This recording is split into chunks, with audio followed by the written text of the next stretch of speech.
your source for everything paranormal. Para-X. The views expressed and the opinions given by the individual host and their guests do not necessarily reflect those of Para-X, its affiliates, or its sponsors.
Welcome to Stirring the Cauldron.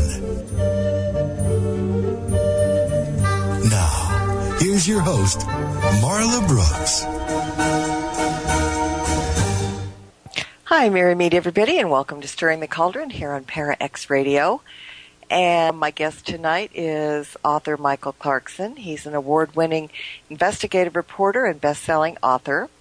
Michael was Pulitzer Prize nominated for A Rendezvous with the Reclusive Author J.D. Salinger and is considered a leading authority on fear management and intelligent stress.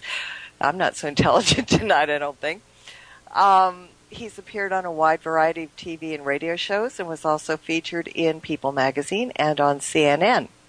And while working in the Niagara region, he researched many ghost stories and got the only interview with a young man thought to have caused a poltergeist incident that affected an entire shift of police officers. Now, tonight we're going to be talking about his book, The Poltergeist Phenomenon, which is an in-depth investigation into floating beds, smashing glass, and other unexplained disturbances. Michael chronicles 75 cases of poltergeist activity in his book, so it's pretty research-intensive. Now, has all this research led him to any firm conclusions? Well, let's bring him on and find out. Hi, Michael, and welcome to the show. Hi, Marla. How are you? Thanks. Doing really well. I'm really excited to be discussing your book, which I found to be both fascinating and informative on a variety of levels, starting with the fact that poltergeist activity really isn't anything new, been around since the ancient times. I'm sure back then they thought it was something demonic. But when did people take a different approach and kind of rule out the demons, the witches, the ghosts, and anything else supernatural and start looking at the phenomenon a little bit more scientifically? Yes, probably beginning of the 20th century, Marla, when parapsychology sort of came into existence. And there's a chap still alive. He's in semi-retirement now. His name is William Roll. And through the 20th century, he was the foremost researcher and investigator of poltergeist activity. You're correct that there aren't as many people anymore who link poltergeists with spirits. or demons or devils. In fact, William Rowe says he knows of no cases he has studied. He studied hundreds of cases which are linked to spirits or demons or devils. However, I do have some, in my 75 cases I reviewed, I do have some which seem to have some spirit-type carryover. And there are some people still, some investigators, particularly a Virginia psychiatrist, Dr. Ian Stevenson, who still believe, he's in the minority now, that there is a link between spirits and poltergeist. But I like that word you used earlier, and when in your lead-up to my interview here, that word nightmare. Yes, I think the families who are involved in poltergeist activity do think they're going through a nightmare. Mm-hmm. I mean, there's just so many different aspects to it. And, I mean, in this day and age, people are divided as to the cause. RSPK is the current leader. But, there are the diehards that will still blame the restless spirits. But there's also some that claim it's a combination of two. And as you say in your book, some people believe there's a link between spirits of the dead and the activity that poltergeists bring, or poltergeists, I'm not calling them things, but, the phenomenon. So, I mean, what's your feeling about any spirit interaction? Because I was listening to a show last week where somebody brought up the fact that maybe sometimes spirits kind of play along with the poltergeist activity. Mm-hmm. I can go through that briefly now if you want, but I must point out that in my 75 investigations, the spirit, even as a secondary component, secondary cause, is really maybe 5% of my 75 cases, which I study. But we'll address that right now. I think is a good time. I mentioned this Virginia psychiatrist, Dr. Ian Stevenson. He believes there's a link between spirits of the dead and poltergeist activity, and he sometimes suggests to victimized families that a seance be held to cleanse a home. And others believe that the poltergeist agent, or the person who the poltergeist energy revolves around, is possessed by a spirit or a demon, and they sometimes suggest a type of exorcism to try to bring the person back to himself or herself. Now, in Scotland, not that long ago, about 10 years ago, there was a Reverend Colin Grant who conducted an exorcism in a historic churchyard in Edinburgh, and after numerous reports of haunting and poltergeist-like occurrences. But the incidents actually reportedly continue to this day. Now, there have been others in my studies, but they may be, as I say, a secondary or crossover link. There may be some poltergeist cases where there are traditional knockings, movement of furniture, and perhaps sometimes voices and things sometimes considered to go along with ghostly activity. However, of the 75 cases I studied, I would categorize poltergeists as haunted people rather than haunted buildings or spirit-based. In fact, if you want, I can go into some of the common denominators I found in these 75 cases. Yeah, I'd like that because, many of the cases in your book deal with adolescents, which is commonly, who many people believe to be poltergeist agents, as you refer to them. So that's part of the commonality. And then after that, I'd like to talk about the case of Sarah and the Pinwheel, who is older and can still do kind of stuff. And I think that's when we'll start talking a little bit more about PK and RSPK. Sure. But, yeah, go ahead with your explanation. Yeah, first of all, the RSPK is recurrent spontaneous psychokinesis, which is categorized as poltergeist energy, as opposed to PK, which is psychokinesis, often involves older people and it's more conscious mind over matter, whereas RSPK seems to be subconscious with little control. Now, the common denominators of the 75 cases I reviewed, these cases generally have a poltergeist agent, usually an adolescent entering puberty, immediately around who the strange activities occur, and he or she is usually quite intelligent. Then there's usually some sort of repression or frustration of the poltergeist agent by others, and a high level of stress in the household. Usually these cases last only 1 week to several months. However, there are some cases that last 1 or 2 years.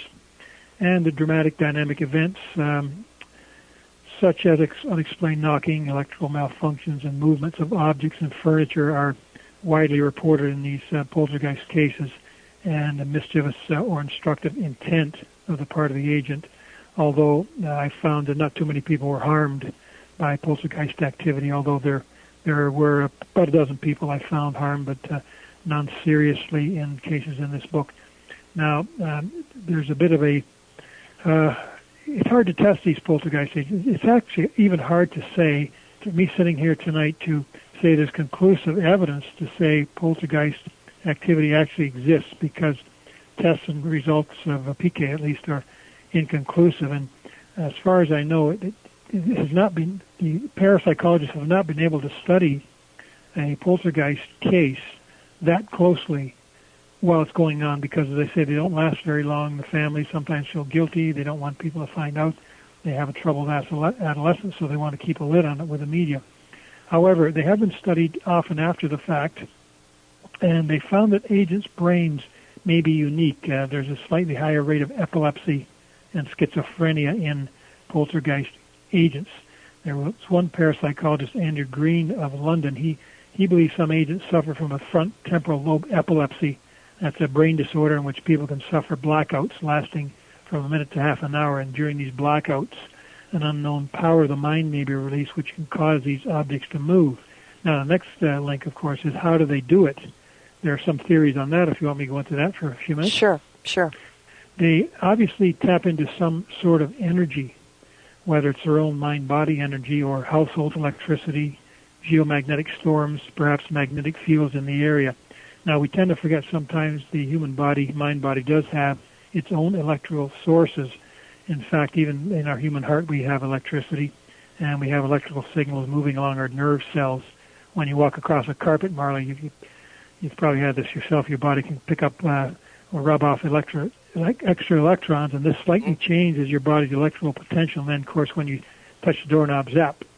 So yep. I think these unusually brained agents perhaps tap into some sort of nearby electrical energy. Mm-hmm. Well, I know that one of the things that makes it very difficult to research, other than just the time frames in which these events usually occur, is that the people are not willing to really talk about it, as you said, because ridicule or reliving the experience might just be plain painful. Do you think this really significantly stands in the way of getting any kind of conclusive answers ever? So far it does. I mean, there's a stigma attached to the whole thing, not only paranormal in general, but poltergeist in particular. As I stated earlier, families don't want publicity on the short term because it's a household situation. On the bigger scale, they don't want publicity because there is a stigma attached to, in the mainstream, whether it's mainstream media, mainstream science, anyone mentions that word poltergeist, then there's a lot of raised eyebrows. In fact, I've already come up against it in writing this poltergeist book. I've written a number of serious books on fear. Mm-hmm. And last year I wrote a book about a classical pianist, which had nothing to do with poltergeist. But one of the reviewers of my book suggested that how can I be taken seriously because I was researching a book on poltergeist. So you can easily see why people may not want to come forward. Yeah. It's a stigma that's attached to most things paranormal, I think. In the mainstream, actually. Yes, and it's holding back research, I think, because we're having problems, again paranormal in general, and poltergeist in particular. There seems to be less money available. Some universities are closing down. William Roll, I mentioned earlier, number one poltergeist investigator, he's in semi-retirement. Nobody seems to be taking up his mantle, so the immediate future doesn't look that bright as far as research goes. But maybe things like my book, maybe things like your show can offer exposure, and maybe a billionaire will chuck in some grants. We hope so.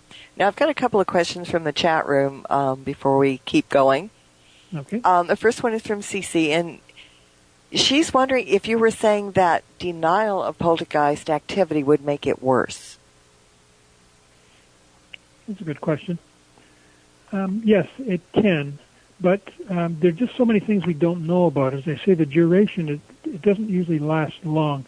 However, there's a good point there in that I think these poltergeist agents are mainly victims of repression or suppression in their household.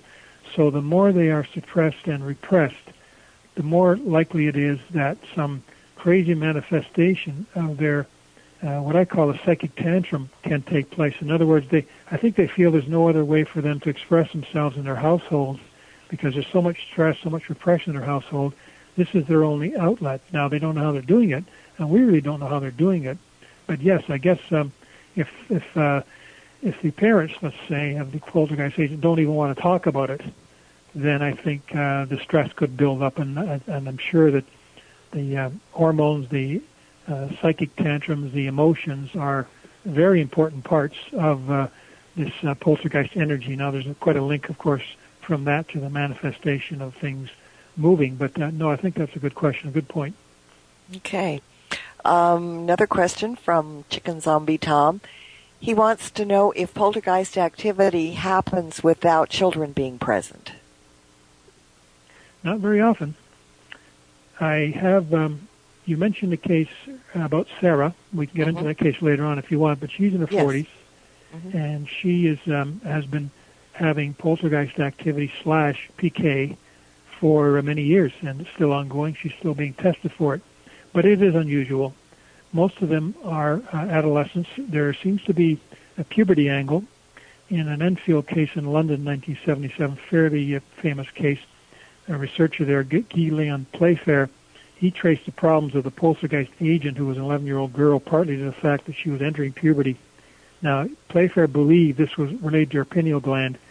It's a gland located at the center of the brain, and it's responsible for controlling the release of sexual hormones. And he believed that during puberty, the gland can secrete a type of creative energy. So, as you see, it's generally confined to young people, but not always so. Okay, now we can talk about Sarah later if you want. Yeah, we will. This just brought something into my head about the Enfield case. Yes. Because a little bit later, also, I want you to kind of describe the classic poltergeist scenario. Sure. But I remember reading in your book about the Enfield case that voices appeared or were heard, and that's not something that's classically normal in these cases, is it? No. That's one of the cases I referred to in that it was perhaps demonic. We're not sure where the voices came from, but I know the vocal cords of not only one girl but her younger sister, whom voices also came from. Their voice boxes were tested, and they seem to have different type of muscles than normal. It's possible that the girls faked it, but we just don't know. But I think that the final judgment on that is still suspended, although I know in that particular case, in the recent years, a couple of years ago, one of the girls, the 11-year-old girl, Janet, she said that she faked some of the cases because there was such media attention going on in their house for about a year. And that's also prevalent in a number of cases. Because we're dealing with young people, there are sometimes, in the same case, there are, I think, legitimate poltergeist activities and fraud within the same case. In other words, the teenagers or young people like to get attention, as they tend to do, and when the legitimate poltergeist activity ceases and there are still a lot of people around, maybe come into the house, the parapsychologists, the media, it's not working. They want to retain the attention. So I call this when the circus comes to town syndrome. They sometimes kick over lamps. They do something to keep attention on themselves. And then, of course, someone sees it happening, catches it on camera, and the skeptics say, aha, see, I told you. But then they throw out the baby with the bathwater, even though there may have been legitimate energy in the first place. Then it's a dark cloud cast on all of the evidence. So, as you can see, these cases are complex and they're many-layered. Yes, they are. In fact, Diana just sent in a question, and she wondered if you think that faked poltergeist cases haven't helped the cause, and you pretty much answered that.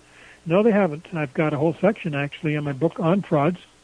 There's been some elaborate ones. There was this elderly man in London whose relatives he did not particularly like, but he made a promise to one of them they could stay at his house when his wife died, and voila, his wife died, so he had to take them in. But he found out his daughter-in-law, who he really hated, was afraid of ghosts, so he made up this, he rigged this ingenious contraption which created peculiar noises at night. He'd pull on this wire on the side of a downstairs fireplace, and it would set off this noisy contraption hidden under the floorboards, and it would scare this daughter-in-law to death. So she quickly moved out of the house. Mm-hmm. And Everybody has their own personal agendas, huh? Yes. There are also, to answer your question, though, yes, it does cast the light. The skeptics like James Randi will cite, numerous cases like this and put them up against perhaps legitimate cases, and so it puts a cloud over everything. There are also hallucinations I've found. Besides fraud, people sometimes hallucinate things, and that makes the water a little more murky. Do you want me to go into that for a moment? Mm-hmm. Yeah, please. Yes, there's a neuroscientist and professor of psychology at Princeton University in Sudbury, Canada, Ontario, and he's fairly skeptical, but he's actually testing this lady Sarah we'll talk about later. But he believes that mystical experiences such as poltergeists, sometimes ghosts, out-of-body experiences, even alien abductions, and psychic and religious experience are linked to excessive bursts of electrical activity in the temporal lobes, the area of the brain responsible for regulation of hormones, such as the fight-or-flight hormones and motivated behaviors. Now, people with sensitive temporal lobes often get frequent bursts of electrical activity, and may be more susceptible to paranormal hallucinations than other people, Persinger says. He says they also may be creative and have experience resembling those of epileptics. Remember the reference I made earlier to a lot of epileptics who are poltergeist agents. Now, Persinger believes that these people are particularly susceptible to hallucinations when they are near an electromagnetic field. Again, there's that energy source. Now, he says he's been able to prove his theories in a lab by putting helmets on people and exposing them to electromagnetic signals. Now, 4 out of 5 people, he said, report a mystical experience, the feeling that there is a sentient being or entity standing behind them or near them. Some weep and some feel God has touched them, but others say they feel a presence in the room similar to demons or evil spirits. Now, he doesn't totally categorize this across the board. He still believes that there are things we don't understand, and that's why he's testing people like Sarah, who seem to have psychokinesis or even RSPK. And in Sarah's case, it was controllable. I mean, talking about the pinwheel and that she can make it happen, which isn't that kind of different than other people who maybe are having the RSPK more often than just PK? Yes. There are not too many cases. There are a number where there's a link, where there's a carryover from the RSPK, which usually starts when they're younger and usually dissipates and goes away, and then nothing else is heard from the person. But in case of Sarah and a couple of other cases, she had poltergeist activity and continues to have poltergeist activity, usually when her husband gets her upset, she said. Now, things like glasses and even tables and heavy appliances have moved when her husband gets her upset, and this annoys her. She feels this is negative energy. She hates it. She wants to get rid of it. She has been tested and continues to be tested by Dr. Persinger at Laurentian. It's not really conclusive yet. We can go into the testing later on. Mm-hmm. However, she says she's been able to convert some of this negative energy into more positive energy by creating this little homemade simple pinwheel out of a pencil and a little piece of paper on the top. And she claims she can make this move with her mind. In fact, she did a little experiment for me on Skype. I've been told it may have been the first paranormal interview on Skype. Mm-hmm. But anyway, I watched this pinwheel for a good 20 minutes. She was sitting there at the other end of Canada, and she had this pinwheel she's holding in her hand, and it was moving clockwise. Sometimes it moved counterclockwise. She talked to it. One of the issues is that she says when she feels comfortable, when she trusts someone, there's more of a chance of the pinwheel moving. She can move it with her mind, more of a chance. She had mixed results when she first went to see Persinger because she said she felt under pressure. But with me, she talked to the pinwheel about how she could trust me. She said, look, Michael's not going to use my name in the book, which I didn't. I've given her a pseudonym because, again, she's afraid of the stigma. Mm-hmm. So the pinwheel went on its merry way. I suppose she could have had it hooked up to an unseen string or wire, which I couldn't see, but it seemed to be legitimate, and I think it could have gone on all night. In fact, I had to tell her to stop after 20 minutes because it just kept going and going. So it was not scientific by any means, but I was quite impressed. Did she seem to tire out after a while? Was it a drain on her at all? No, not really. And another interesting thing about her is that she's studying to become a scientist. Now, I can't say what branch of science because that would tend to identify her. And as I said, she's worried about her husband and others finding out that she reportedly has poltergeist activity. I can read a little quote if you have time from my book about her. Yeah. Now, she claims that she, and I quote her, "I'm pretty much stuck between two worlds, both figuratively speaking and literally." She says that if she had not had her experiences, she would likely be a disbelieving skeptic. Quote, "I don't like being associated with the New Agers or people not willing to test their own experiences. Rather, I want to bring science to these things because a lot of people need answers. I think my experiences can hold up to investigations. Sometimes I struggle with wanting to be a scientist while slipping into scientism out of habit because it feels safe and familiar." So if we could get this woman, unfortunately she can't come forward, but if we could get her to come forward in public and perhaps have her undergo more tests, then I think this would be a very, very good case which crosses many lines. It crosses gender lines, age lines, science. It seems to be a very rich case, and of course she's very interested in herself as opposed to the younger poltergeist agents who just want it to go away. Mm-hmm. We're going to take a break in just a minute, but I've got one more question from the chat room. Cece would like to know if you have done studies with the Shaolin monks to see if chi would create the same effects of telekinesis. No, unfortunately, I haven't. I have some cases maybe we can talk about after the break, however, which involve other people. A woman called Nina Kulagina of Russia, who seems to be a person like Sarah who has had some very compelling evidence. In fact, there's some video evidence on YouTube that I can point your listeners to. Okay, that sounds great. All right, everybody, we're going to take a quick break. Well, maybe not so quick. I just heard it's about 3-4 minutes. Time enough to go stretch your legs. And we'll be back with Michael Clarkson right after this. Hey, gang, Stirring the Cauldron. We'll be right back after this commercial break. This is Dave. And this is John. Join us for the Para-X radio show on CBS Radio and Para-X Radio Network. Sundays, 8 p.m. Eastern on www.para-x.com. Coming this fall from Schiffer Books. From the author of the Ghost of Hollywood series and Workplace Spells comes a brand new book for all lovers of pets. Animal Spells and Magic by Marla Brooks. Learn how to choose your next pet according to their astrological sign. Explore animal superstitions. Learn 25 magic spells for your pets and get instructions on creating your own spells. Learn who to call upon and what to use to cast these spells. Includes special chapters by Reverend Tim Shaw, Psychic to the Stars Kenny Kingston, Psychic Medium Victoria Gross, Animal Communicator Dinah Roseberry, and Shaman Willie Windwalker Gibson. This is the perfect book for all animal lovers. Animal Spells and Magic by Marla Brooks.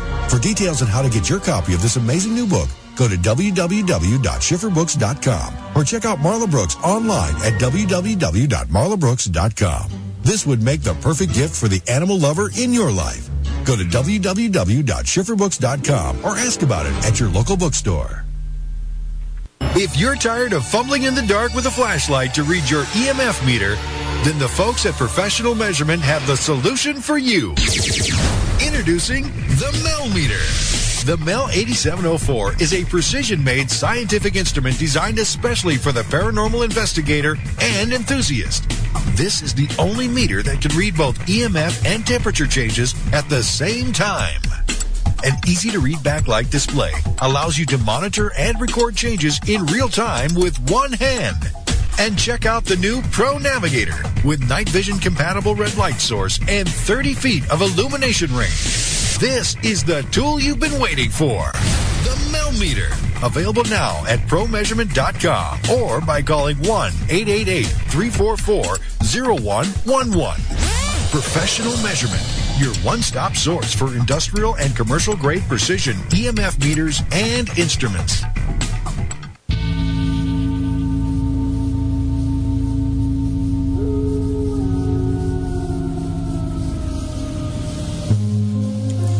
sun goes down, do you start to crave something dark and decadent? Vampire wear has something for your immortal soul. Jewelry, accessories, and if you dare, vampire wear. Home of the Tribal Fang necklace, complete with certificate of authenticity, except no other. Get your vampire wear at vampirewear.com. We always get what we pray for.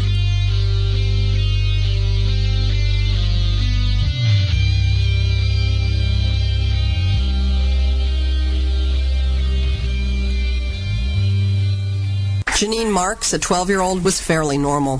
She spent a lot of time online. One day, she met a new friend. The new friend had the same problems at home. They liked the same bands. They worried about the same subjects in school. They promised to keep each other's secrets. They wished they went to the same junior high. The new friend had good news. He said he was going to be in Janine's area one Saturday. He thought it would be amazing if they could just hang out, go to the mall. Janine agreed. The new friend didn't want parents messing this up. Janine showed up alone.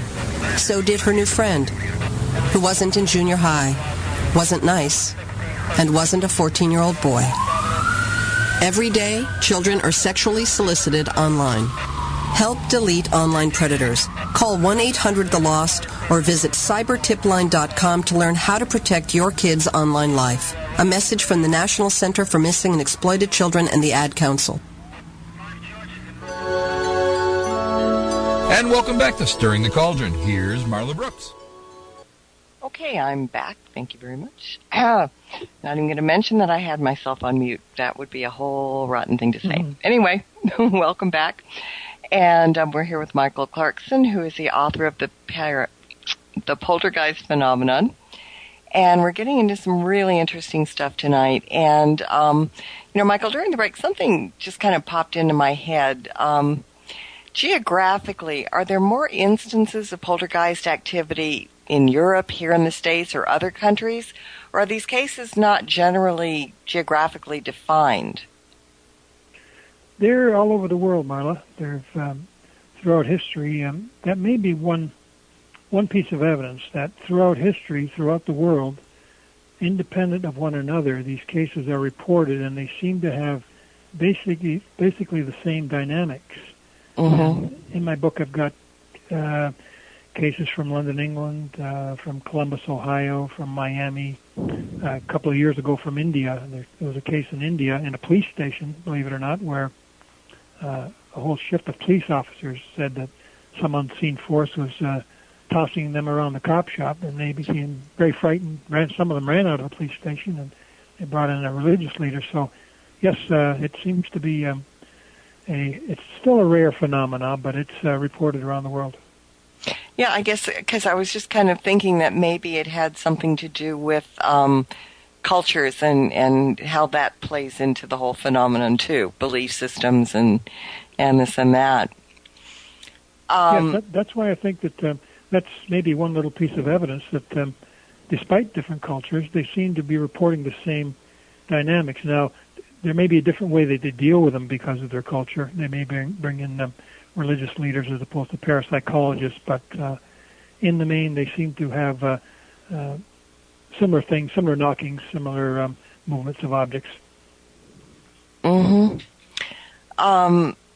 Now, before the break, you were talking about you have some links to YouTube for some interesting videos to see, and one of those, I think, is the Enfield Poltergeist case with the voice. That's on there too, right? Yes, Enfield. Now, the one I was watching on Enfield went off. Now, I don't know if it's still on YouTube, but if your listeners just plug in in quotes Poltergeist and Enfield, ENFIELD, they should find quite a bit.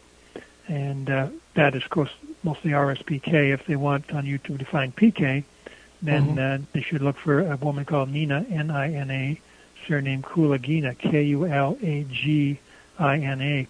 Now, she was one of the most compelling characters in poltergeist and PK evidence in the Cold War days in the Soviet Union in the 50s and 60s.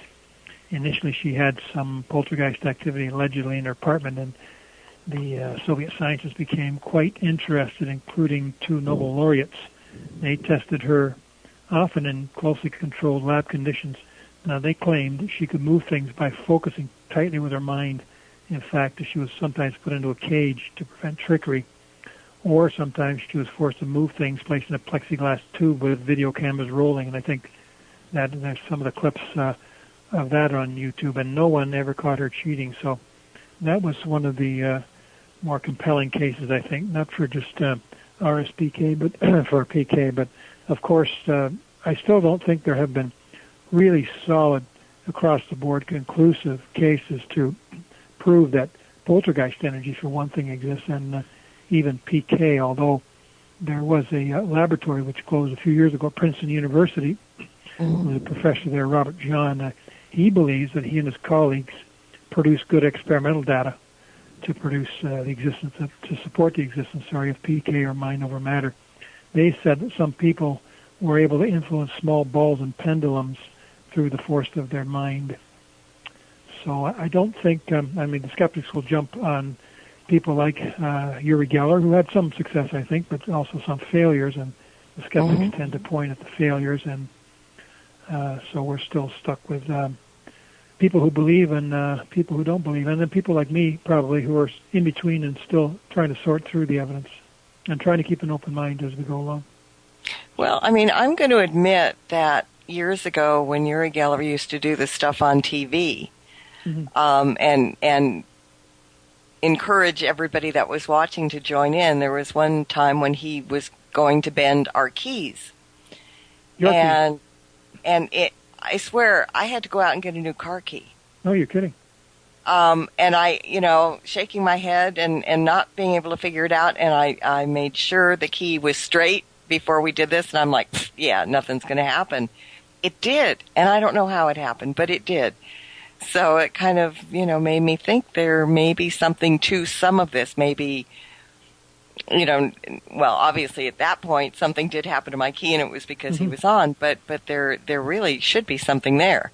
I just don't know what it is. And I think you were talking about, the studies that at Princeton, I think that they stopped doing. Wasn't it because they just kind of ran out of anything new? Yes, that's exactly why. I think they also were running out of money, but they were repeating over and over again the same type of test. I could talk a little bit about spoon bending if you want for a minute. Sure. There was a medical doctor and famous fiction writer, Michael Crichton, who he wrote in his 1988 book Travels that he had successful experience with PK at a spoon bending party. Now, here are a couple of his observations. He said, I bent a spoon and I knew it wasn't a trick. I looked around the room and saw little children, 8 or 9 years old, bending large metal bars. Now, the only thing I noticed is that spoon bending seemed to require a focused inattention. You had to try to get it to bend, and then you had to forget about it. Maybe talk to someone else while you rubbed the spoon or look around the room. Change your attention, that's when it seemed to bend. Now, this seems to me, he said, to confirm the idea that so-called psychic or paranormal phenomena are misnamed. He said there's nothing abnormal about them. On the contrary, they're utterly normal. We've just forgotten we can do them. The minute we do them, we recognize them for what they are and think, so what? So I think there's another link from that to poltergeist activity, Marla, is that I think it is a natural occurrence. I think there are things about our mind and our bodies we don't understand. There are obviously things about our brain we don't know about. There are obviously things about our fight-or-flight system, which I've been studying for many years. I've written a bunch of books on fear. And just fight-or-flight alone, you hear the stories about the little old ladies picking up the cars off their dying grandchild because they have this sudden rush of energy. Well, that's fairly well documented, but I've come across cases, especially in my own life, where I've had so-called out-of-zone or even out-of-body experiences because I felt under extreme pressure and my mind went into this incredible focus where I saw things either happen in slow motion or I had much greater detail than normal. In fact, I started studying this and found there was a term for it called tachypsychia, which is Greek for speed of the mind. It refers to like a video camera on fast forward where things seem to happen slower than they actually are. I don't think so. I think things are happening at a normal speed. Now, accident victims will report this as well. Things seem to happen in slow motion. I think it's nature's way through fight or flight of giving people in a very pressured situation, perhaps a life-threatening situation, the action one frame at a time so that you are able to deal with this threatening situation a little more easily. Now, there may be quite a link from that, Marla, to making things actually move with your mind, but maybe that's a starting point. Maybe there are golfers like Jack Nicklaus, Tiger Woods, who actually will the golf ball into the hole. We can't prove that, and a lot of it, of course, is athletic talent and training. But maybe there's also a mental part of that as well, that they're willing their success. Mm-hmm.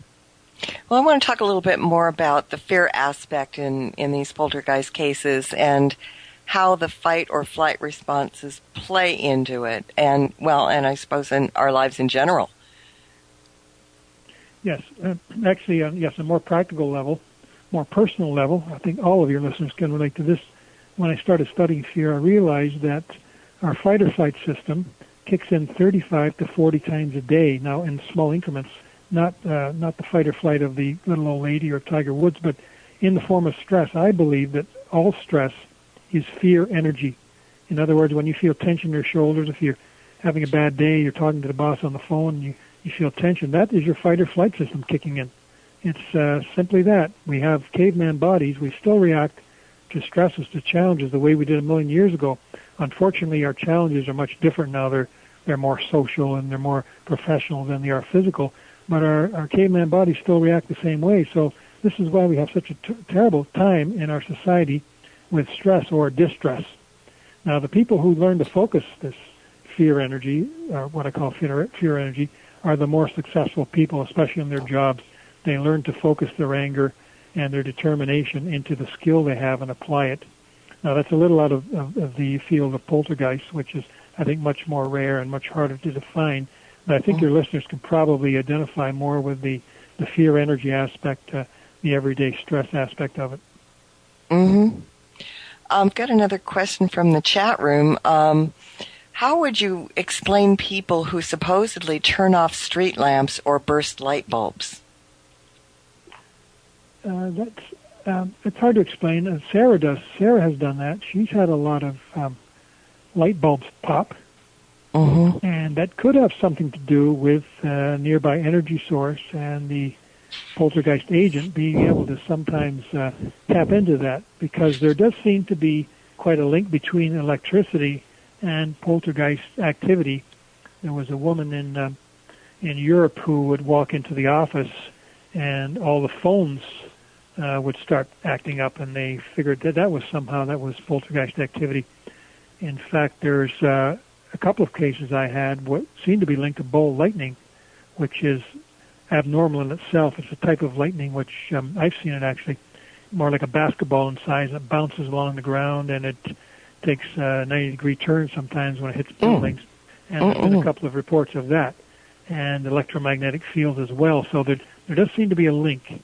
I think that's another starting point for research, is that electronics. There is a chap in British Columbia. I haven't been able to interview him. His name is John Hutchinson. He claims to have created a poltergeist machine which involves different kinds of transmitters, Tesla coils, Van de Graaff generators. He put all these things, RF transmitters, signal generators, into a room, and he's claimed that from time to time it has created so-called poltergeist activity. Objects levitated in the air, hovered about, fires even broke out around the building, a mirror smash, blah, blah, blah.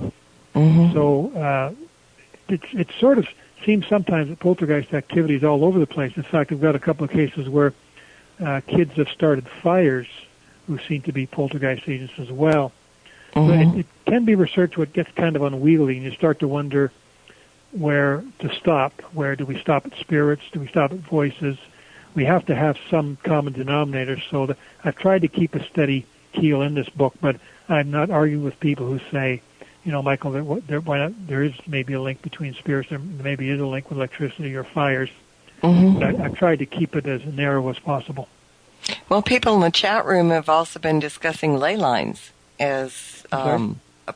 people in the chat room are also discussing ley lines as kind of a help in that, because they say where there are ley lines, there there is more activity.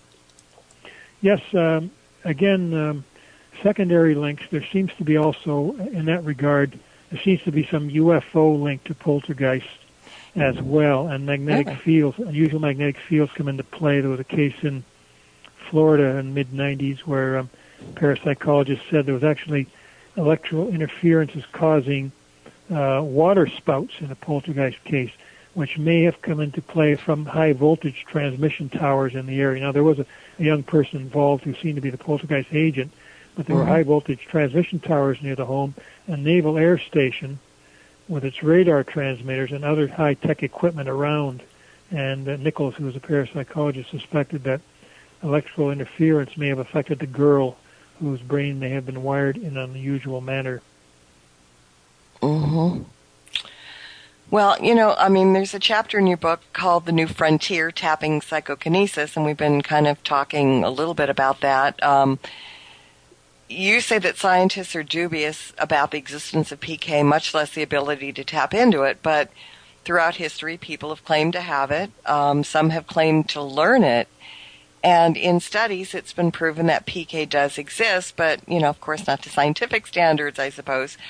So does the research continue, or is it a similar situation to the belief in ghosts and the paranormal in general, in that many people believe, whether it be from personal experience or their own logic, in those things, while others wouldn't believe they saw a ghost if their long-dead Uncle Albert came up to them and danced a jig? I mean, there just doesn't seem to be any commonality or any way to kind of do this right, or am I wrong? No, I think you're right in general. As long as there's this stigma attached, I think we're getting there slowly. I think we're less skeptical than we were, but it's a slow boat to China. And as long as there's a stigma attached, we won't get a lot of funds. We'll still get a lot of raised eyebrows. So when these cases come up, particularly poltergeist cases, then they're gone before we can study them. And when people like Uri Geller and even Ina Kulagin are tested, there's going to be still a lot of people who don't believe. But I think those numbers of the disbelievers may be shrinking. I think we're starting to find other things in our lives which we once thought that there was nothing new under the sun. I think that's gradually going away. But then again, there are skeptics like James Randi who may hurt the cause. Not only skeptics, they become debunkers. I wouldn't even call him a skeptic now. I think I'm more he's of a skeptic. Cynic. Yeah. I think I'm more of a skeptic, but I think I'm open-minded. But people like James Randi, they get a lot of attention. It's entertainment, and so he can influence a lot of people. And they'll say, well, people who don't believe in UFOs or don't believe in ghosts, they may say, well, poltergeists, we'll just lump them in as well, and all the paranormal, and they throw the baby out with the bathwater, which is unfortunate because that doesn't add to the conversation at all or add to the research. Exactly. I've got another question from Joe of Visions Magazine from the chat room, and he's wondering if you believe that the movie Carrie was at all accurate. I don't believe that any Hollywood films, including Carrie, although Carrie, I think, was, if I'm not mistaken, partly based on, roughly on a poltergeist case in Washington, D.C. from the late 40s. But once Hollywood gets hold of a script, it becomes very convoluted. For another example, it's easy to laugh at that because I know it's true. The Poltergeist movie, the original one, was a very good movie, very good special effects for its time. But it was based, I believe, on the theory that there was in the burial ground underneath a house, and a young girl was causing this. So I think I haven't seen the movies, the recent ones, the reality movies, Paranormal Experience, and I think there's a second one as well. But I think they're probably closer to the truth than Carrie or Poltergeist. There was going to be a Poltergeist remake, a new one last year, but the MGM studios folded and they were making it. Would have been interesting to see if that was closer to what I believe is reality. Yeah, well, reality is the interesting word because, reality to everybody is different. Now, how do you feel about the metaphysical, the paranormal in general? I mean, do you believe in ghosts, spirits, demons, all that kind of stuff? Or are you more scientific or what? Well, I come from actually a different background because I was an investigative reporter, because I was a police reporter for so many years. I come out of it sort of hard-boiled, looking for evidence, needing evidence. I've seen a lot of things, heard a lot of things. I tend to be very skeptical because people were, when I was in the newspaper business, people were always trying to sell me something. Now, I started on this book because of police officers, ironically enough. Police officers, in my book, 51 of them I've reported have seen what they believe was some type of poltergeist activity in 17 different cases. Now, when the cops talk, I tend to believe them because they are skeptics. They go back to the cop shop and write in a report that they've seen this.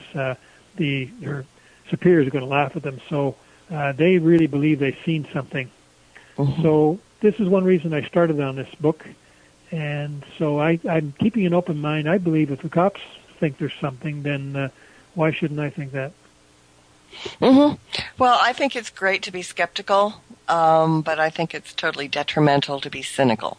Yeah. You know, the open mind, I mean, I'm always talking about living in the black and the white and the gray, and I kind of choose to live in the gray where there are possibilities. Yes. I mean, of course, they need to be proven to me. I'm not just going to, buy everything I see, but I think living in the black and white is a little bit blinding to many things that are out there. Yes. I'm living in Canada here. On another topic, I see that, unfortunately, I think I see that in the United States politics right now, the polarization, the black and white world. And I'm with you. I think in many aspects, including the paranormal, we live in a very gray world. I think most of us live in a gray world, but sometimes our leaders try to force us to pick one or the other. Well, it's true. Now, we're quickly running out of time, which is really aggravating to me because I've got a whole lot more here. But if someone is involved in a poltergeist situation, what are your suggestions for getting them assistance? Sure. In fact, I got a little segment in my book. If you've got a couple of minutes, I can read you. We do. Yeah. Parapsychologists I've talked to have put together a little bit of a help for the victims page here. How do you get rid of an alleged poltergeist? Number one, most cases of RSPK seem to die natural deaths after a few weeks or months, and sometimes it eases with the easing of stress in the household, which goes to what one of your listeners said earlier about denial of poltergeist activity can keep it going. Number two, sometimes the occurrences end when the agent realizes he or she is the cause. Other times, psychotherapy seems to help. Exorcisms, according to most of the parapsychologists I talk to, don't seem to work, but clergy and parapsychologists report some relief in the victims when they counsel the family. Also, if the stress in a family is addressed, paranormal activity will often disappear, according to Alan Murdy. Now, he's a chairman of England's Ghost Club Society, which bills itself as the oldest organization in the world devoted to psychical research. And also, people who call up are often very upset about what's happening, according to another parapsychologist. He reassures them that they won't be damaged by the poltergeist, and sometimes this helps. He said, our role is partly being a social worker. He advised people not to move out of their homes because the paranormal activity will likely be dragged along with them. Rather, they should try to work out the problems and issues, he said. Another chap in England, Stephen Mera, parapsychologist, does not claim to be able to get rid of poltergeists. As he told me, most of all, our investigations help the family through the crisis, giving them more information, support, and assistance, and we try to identify what is causing the occurrences. Now, finally, as strange as it sounds, a poltergeist case can be good for relieving tension in an unusual family situation, according to British psychologist Dr. John Layard. He said that poltergeists are not chance phenomena, but have a definite purpose. It is a curative one, having for its object the resolution of a psychological conflict. Often the poltergeist agent has no other way to relieve the unusual buildup of frustration or tension, whether it is psychological or sexual.